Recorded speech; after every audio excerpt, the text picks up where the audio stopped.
Olá! Para nossa análise de hoje, a gente vai mergulhar num material que, olha, promete bastante. É o audiolivro Os Quatro Compromissos de Dom Miguel Ruiz. Um clássico já. Totalmente. E a premissa é ousada, né? Ele se apresenta como um guia prático para a liberdade pessoal, tudo isso baseado na sabedoria tolteca. E já começa com uma ideia bem forte. Muito forte, a de que a gente vive num sonho coletivo, o tal sonho do planeta. Um sonho que nos foi ensinado e que, no fundo, a gente nunca escolheu de fato. É bem denso, né? Demais. Como assim a gente está todo mundo sonhando um sonho que nem é nosso? E por que a solução para, sei lá, acordar disso seria fazer 4 promessas para nós mesmos? Essa é a pergunta de US$ 1 milhão. E para entender, o livro nos leva lá para o sul do México antigo, para a cultura tolteca. Certo. E a fonte descreve eles não como uma nação, sabe? Mas como uma sociedade de homens e mulheres de sabedoria. Eram cientistas, artistas. Entendi. E a chave para desvendar essa ideia de sonho está num conceito que eles chamam de domesticação. Domesticação é um termo forte. É forte, mas a analogia é bem direta. Desde que a gente nasce, somos ensinados a nos comportar segundo as regras desse sonho coletivo. E como? Com um sistema de recompensas e punições.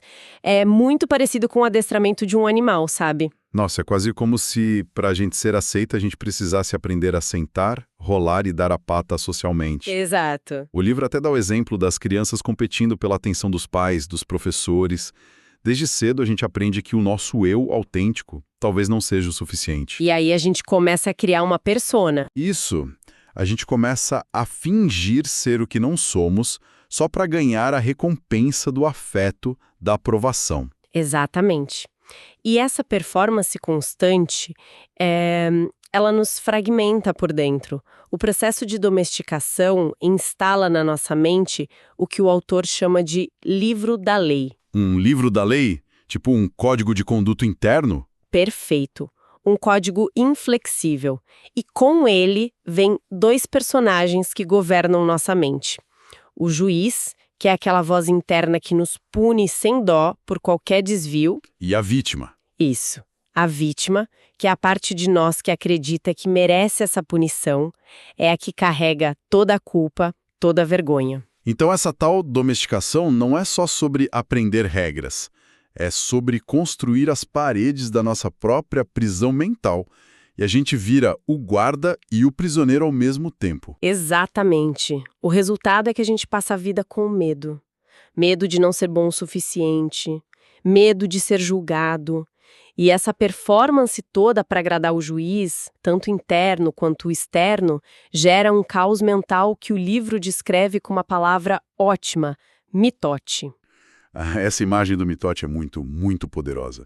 A mente como se fosse um mercado barulhento com 1000 pessoas conversando ao mesmo tempo e ninguém entendendo o outro. É ansiedade pura, né? É a ansiedade, a dúvida, o crítico, o planejador, todo mundo gritando junto. E o livro diz que é por causa desse caos que a gente desenvolve o nosso maior medo. E aqui a coisa vira de cabeça para baixo. É uma virada de chave. Ele diz que nosso maior medo não é morrer, é estar vivo. O que isso quer dizer, afinal?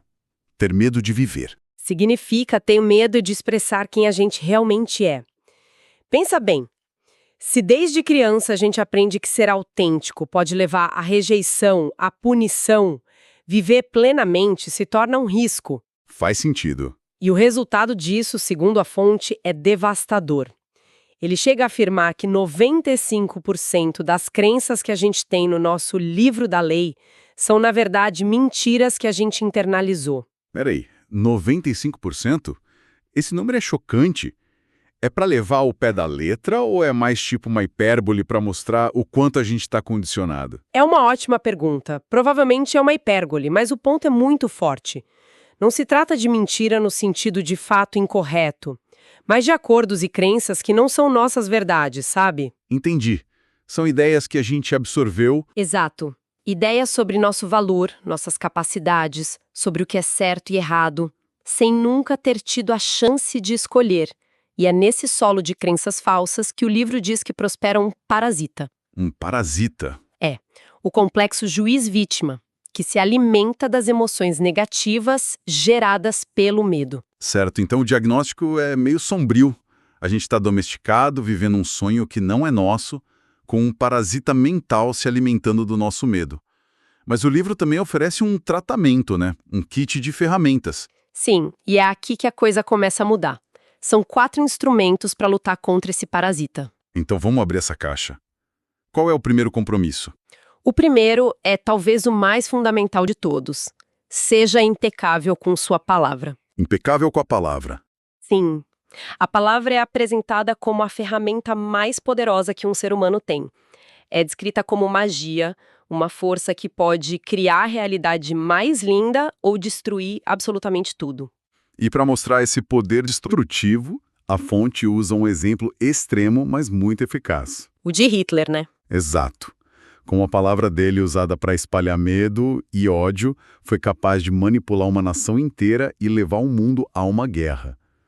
Isso mostra como as palavras não são só sons, elas são sementes. Sementes que a gente planta na mente dos outros e principalmente na nossa. Exato. E o que é fascinante aqui é o significado de impecável. Vem do latim impecatus, que significa sem pecado. Certo. Mas o livro redefine pecado de uma forma muito psicológica. Pecado é qualquer coisa que você faz contra si mesmo. Se julgar, se culpar, se rejeitar. Ah, então ser impecável com a palavra é, antes de tudo, parar de usar essa magia contra você mesmo. É parar com o auto-julgamento. Exatamente. E, por consequência, parar de usar-a contra os outros. Tem aquela anedota que ele conta que ilustra isso de uma forma que até dói. A da mãe com a filha? Essa mesma. A mãe, cansada e estressada, vira para a filha pequena que está cantando toda feliz e diz: "Cala a boca, sua voz é horrível." Nossa! Uma frase. Uma semente de veneno plantada na mente da menina que acreditou naquilo e nunca mais cantou na vida. É um exemplo perfeito de como uma palavra pode lançar um feitiço que dura a vida toda. E essa ideia de veneno emocional se manifesta de forma coletiva na fofoca.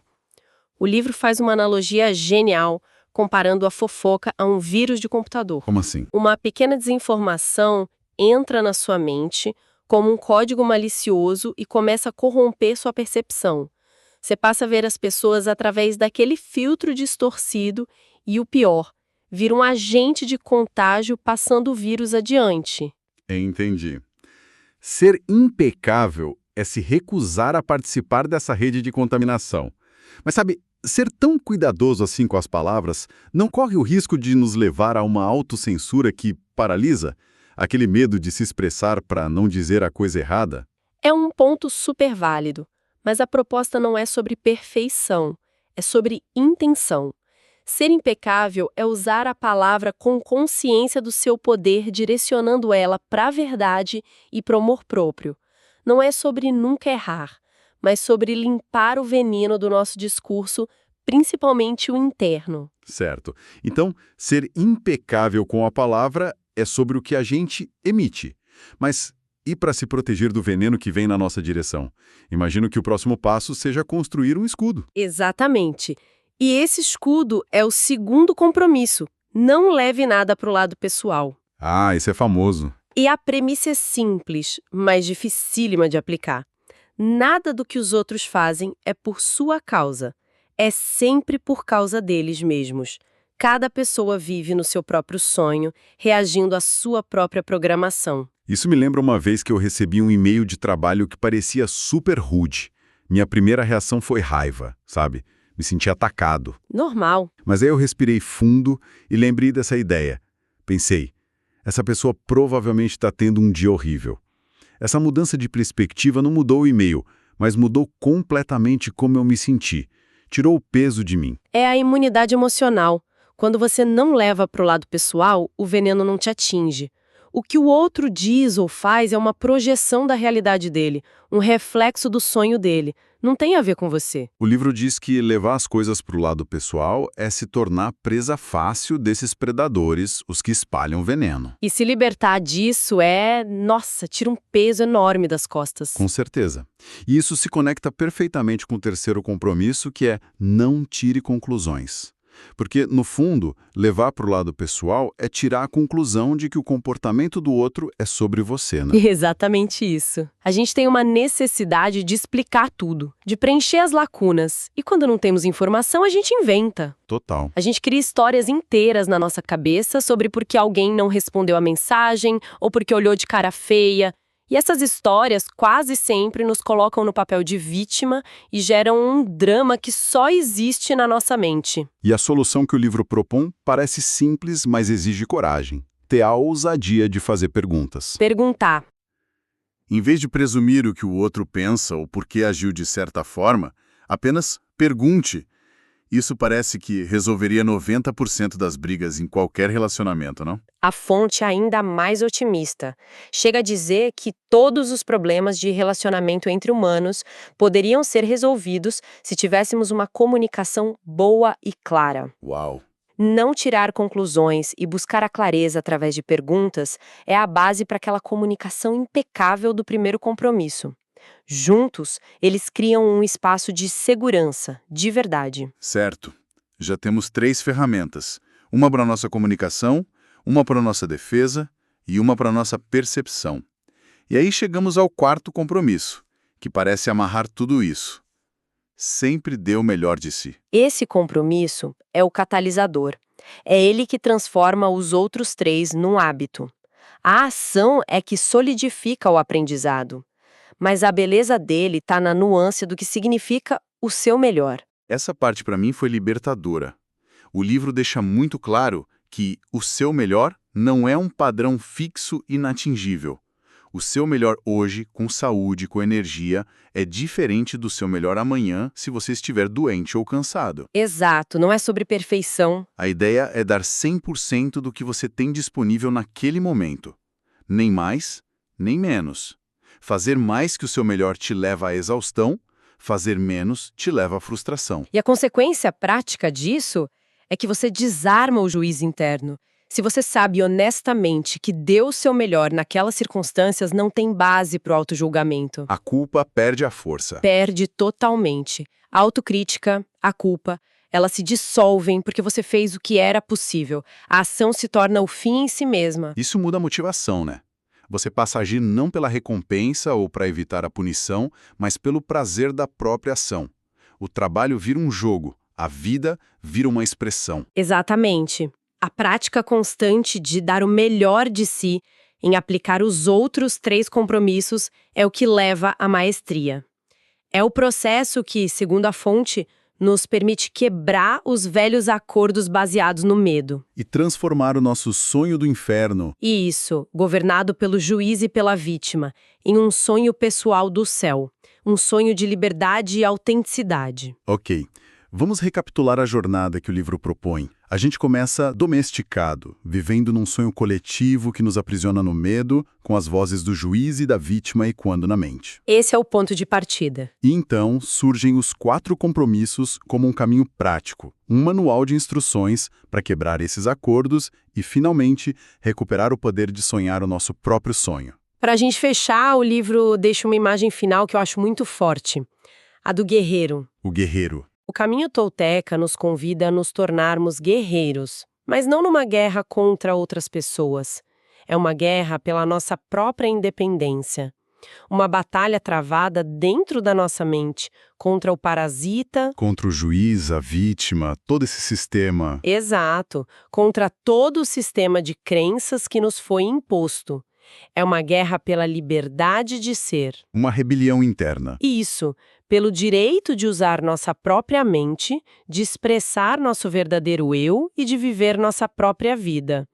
E isso nos deixa com uma provocação final para refletir. Manda. Não se trata de uma luta externa, mas de uma revolução interna.